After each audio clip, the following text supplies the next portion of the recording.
Battle into 916 and a record like that in this rain.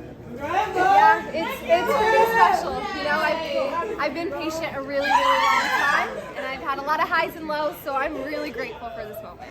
You just felt like today you could just go for it, just like. Were there certain paces you wanted to hit? Like, what was driving you to kind of like hit those, different spots? Yeah, that was the race plan all along, is go out somewhere around 4:55, and then the next 2 laps just step on the gas and see if anyone's gonna hang and respect every barrier that I was going over. So the last couple laps you must have known, I'm making a little history here, right? Like, how good did they feel? Good? Did they feel like painful? Like what were the last couple like when you were so far out in front? I was mostly just focusing on still feeling rhythmic while being able to step on the gas, and again just respecting every barrier, because sometimes they can wipe you out. So that was just kind of the goal, is the last couple laps and run with my heart and run with passion. Number 5 American all time? Yeah. How's that sound to you? It's pretty cool. It's pretty special. Hopefully that means good things in the horizon. So. I can't do steeple math. It's 4:55, 9:16 pace. So what is the? I think it's a little bit faster. If I think so, that's about sub 9:10ish, around 9:10 if you add up the points. But yeah, somewhere in between 4:55, 4:58. I think I ended up being like 4:56 high. I don't know, somewhere in there. I could kind of see when I was running through, but yeah. You broke the collegiate record by 8 seconds. Was this time a surprise to you, or were you thinking there's something you were capable of? I definitely thought it was something that I was capable of. Me and Coach Taylor had talked about. That's something that was definitely within my reach, and just proving it for my sake and my Coach T's sake. So USA's next? Yeah, this is just the start of the championship season. So. And do you imagine you'll be trying to stay in Provo with Coach Taylor long term, or would you be open to joining other groups? Yeah, that's the plan. What Coach T and I have is very, very special, and the moments that I've been able to have with her as a coach and as an athlete, it's something that I think will be very special continuing on into the future. So yeah, we'll be staying in Provo, and I'll be training with Whitney and Anna. Do you have a favorite moment you've had with her in your career?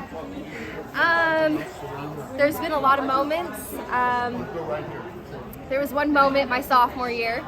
I'd been injured for quite some time. I was going on month like 5 or 6, and I hadn't been running for a couple months. And one night I called her at midnight, and I just said, I don't know if I can do this anymore. I don't think I can run. I don't think running's for me.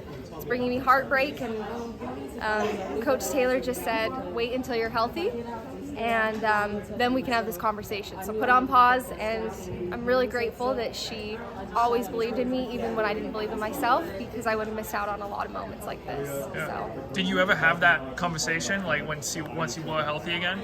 Yeah, we've visited that conversation a lot.